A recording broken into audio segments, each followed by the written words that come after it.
Hola amigos, welcome to another session of Spanish. In the last session you have learned reflexive verbs and also learned to talk about our daily routine, la rutina diaria. In today's session we shall consolidate all the verbs, the AR ending, ER ending, IR ending, reflexive verbs in affirmative and negative sentences. Let us look at some questions which we often use while knowing information about the other person. So, let us start with the expression ¿Cómo te llamas? ¿Cómo te llamas? What's your name? I hope you remember the expression ¿Cómo te llamas? That you have been using since you began studying Spanish. Well, do you know which verb is conjugated in the expression ¿Cómo te llamas? Is it a normal verb or a reflexive verb? Yes, the verb is a regular AR ending verb, llamarse, and it's a reflexive verb. Es un verbo reflexivo. Literally means to call oneself, or the natural translation of that expression is what is your name? It can be noticed that llamas is preceded by te for you informal, used here as reflexive pronoun that accompanies the verb. In reply you say me llamo, my name is, and so, don't you? Reflexive pronouns that are used with different forms of conjugated verbs are, you have already learned, right? Me, te, se, nos, os, se. You may also be familiar with the expression ¿a qué te dedicas? ¿A qué te dedicas? I hope you remember the meaning of this expression, don't you? Yes, it is used to ask someone's profession. It means, what do you do? Do you remember how to answer? Yes, muy bien. Yes, you say, soy estudiante. Soy estudiante. You need to notice that the verb, as we have already explained to you earlier, that the verb used in the expression is dedicarse, which is also a reflexive verb. We have dealt with different reflexive verbs in the last lesson in detail, isn't it? Since today's lesson is also about daily routine, let me tell you that to talk about the daily routine, we use reflexive verbs. There are several regular and irregular reflexive verbs that we shall learn today in this lesson. First of all, it is important to know how and when we use reflexive verbs. We use reflexive verbs when the subject and the object is the same in a sentence. In other words, when the subject performs the action on itself, for example, or por ejemplo, Pablo se baña. Pablo se baña. Pablo takes a bath. Juan se lava las manos. Juan washes his hands. Do you know which form of the reflexive verb is used in both of the examples? Yes. Both verbs are in the third person, singular, and therefore the pronoun se. Pablo and Juan, Pablo se baña, Juan se lava. Se lava las manos. Juan himself is doing the action of washing hands. No one is helping him in this. Here the verb is lavarse.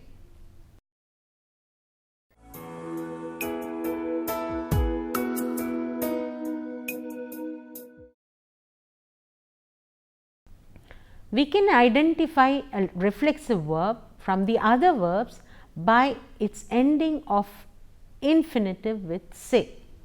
Therefore, se attached to an infinitive indicates that a reflexive verb is different from normal verbs like bailar, comer, vivir, etc.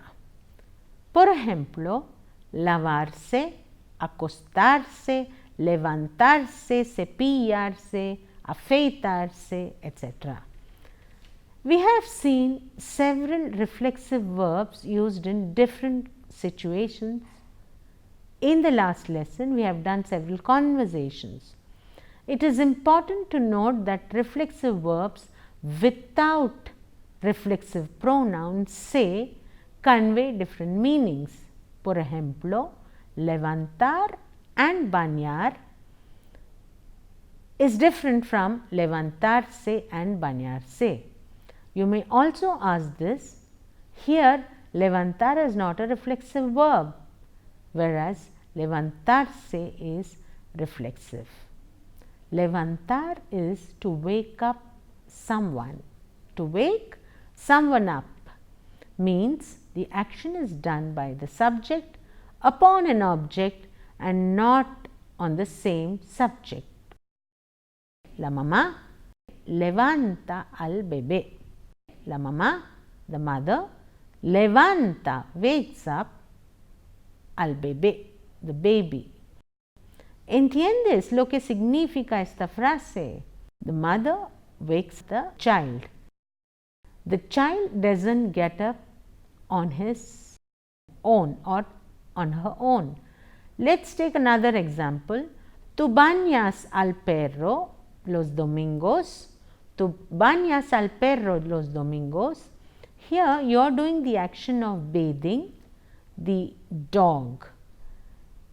On Sundays you bathe the dog. A mi hijo no le gusta cepillarse los dientes todos los días. A mi hijo no le gusta cepillarse todos los días los dientes. ¿Entiendes esta frase? ¿Sabes qué significa cepillarse todos los días? Cepillarse significa to brush. Todos los días, every day. Hence, since the verb gustar is used, the other verb cepillarse comes in infinitive.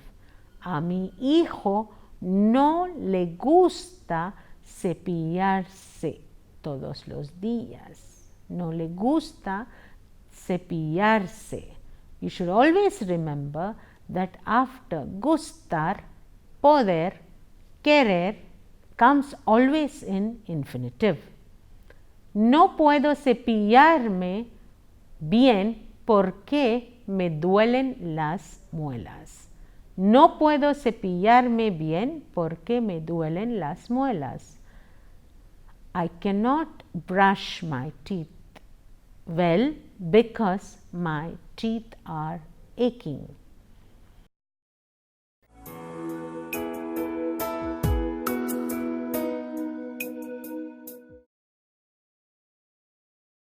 Let us look at this sentence after the verb poder.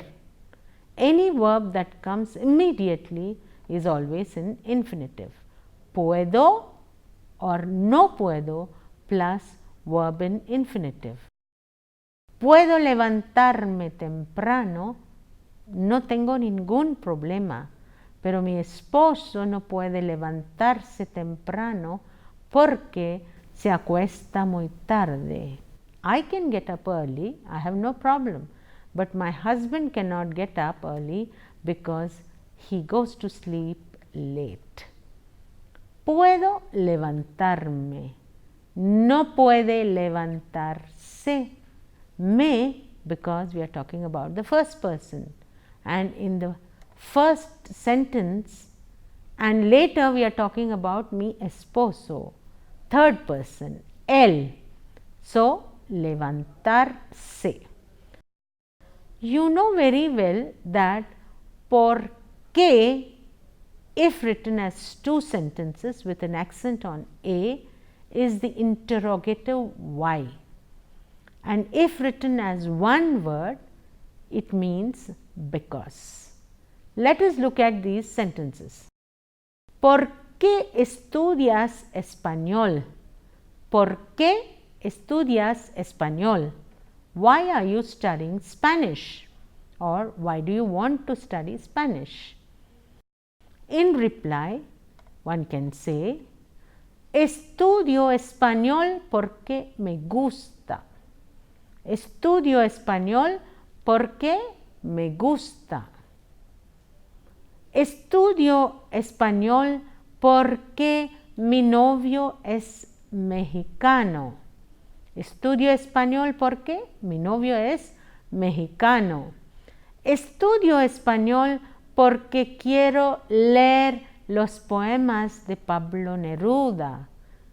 Estudio español porque quiero leer los poemas de Pablo Neruda. Estudio español para ir a Cuba el mes que viene. Para ir a Cuba el mes que viene. Estudio español para mi trabajo. Estudio español para mi trabajo. Now, here different students have given different reasons for why they are learning Spanish. Estudio español porque me gusta español mucho. Me gusta. I like Spanish a lot. Ana says, estudio español porque mi novio es mexicano. Ana says, I'm studying Spanish because my fiancé is Mexican. And Yusuf says, estudio español porque quiero leer los poemas de Pablo Neruda. I'm studying Spanish because I want to read poems of Pablo Neruda. Estudio español para ir a Cuba el mes que viene. We have Ana who says, I'm studying Spanish because I'm going to Cuba el mes que viene, coming month. Estudio español para mi trabajo. Another student says, I'm studying Spanish for my job. There's another word in Spanish used for the preposition for por. As an example, muchas gracias por la invitación. Muchas gracias por la invitación. Thank you so much for the invitation.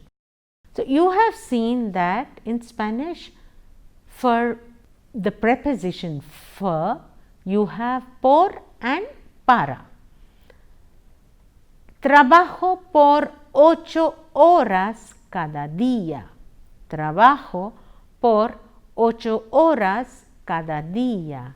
I work for 8 hours every day.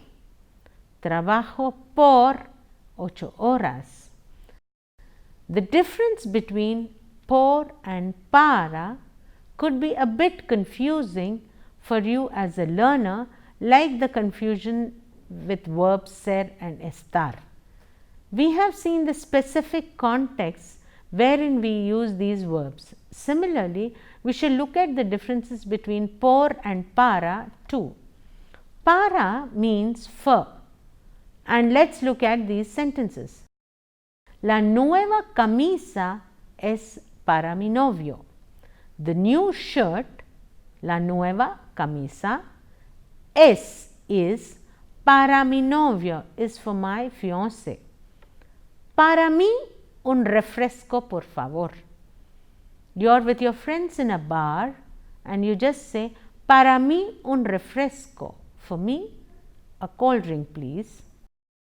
You have sentences where both por and para are used. Salgo para Madrid por la mañana. Salgo para Madrid por la mañana. I'm leaving for Madrid in the morning. Salgo para Madrid por Dubai. Salgo para Madrid por Dubai. Para Madrid por Dubai. I'm leaving for Madrid por Dubai, via Dubai, por Dubai.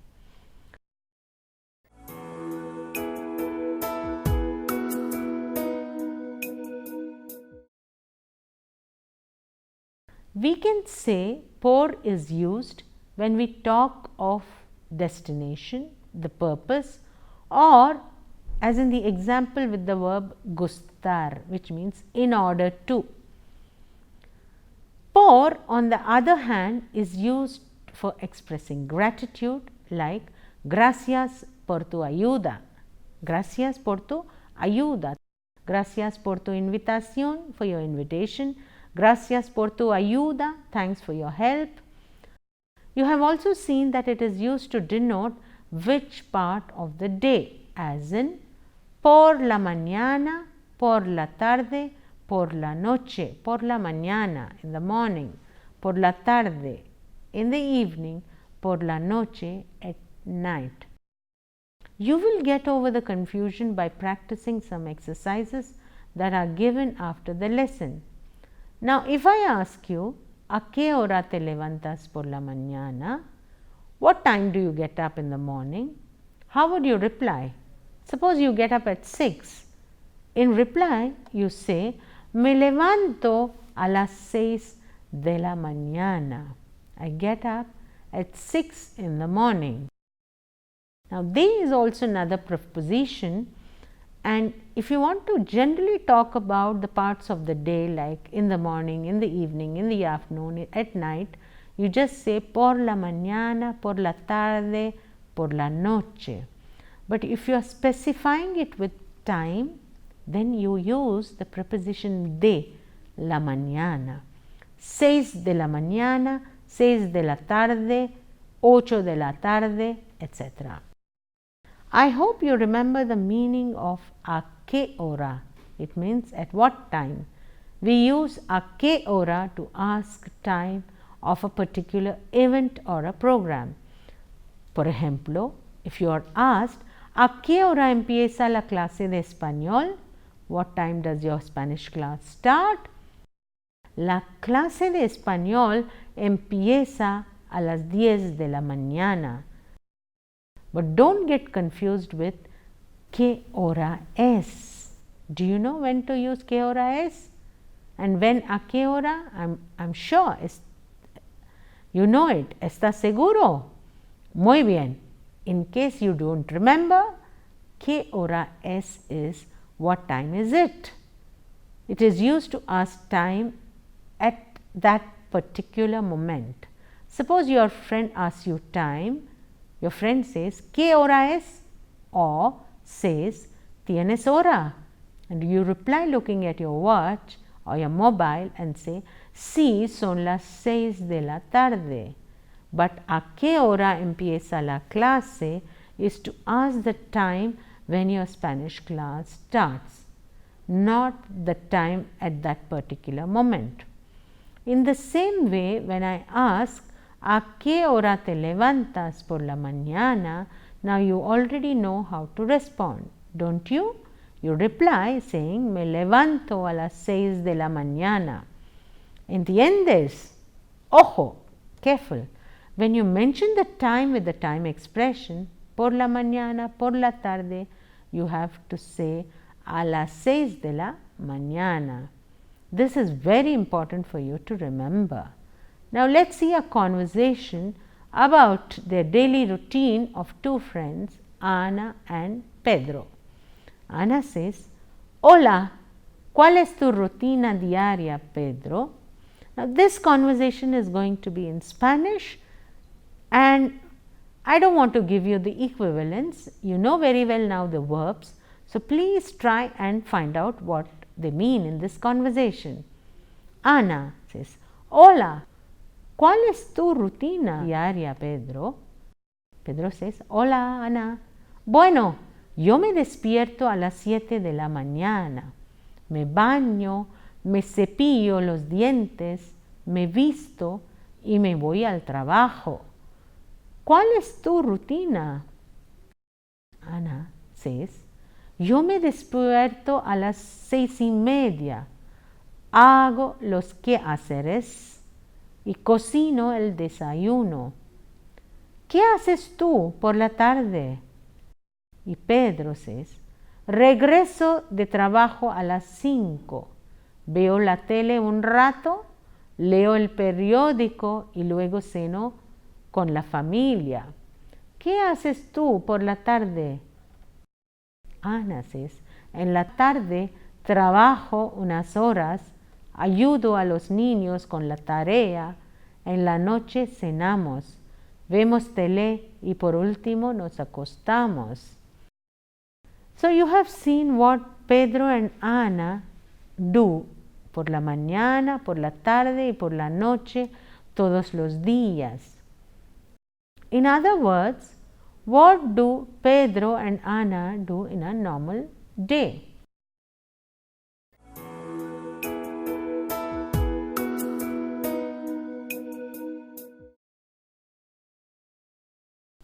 Here are some questions normally asked between two friends. ¿Qué haces tú normalmente los sábados por la mañana? ¿Qué haces tú normalmente los sábados por la mañana? What do you normally do on Saturday in the morning? How do you reply?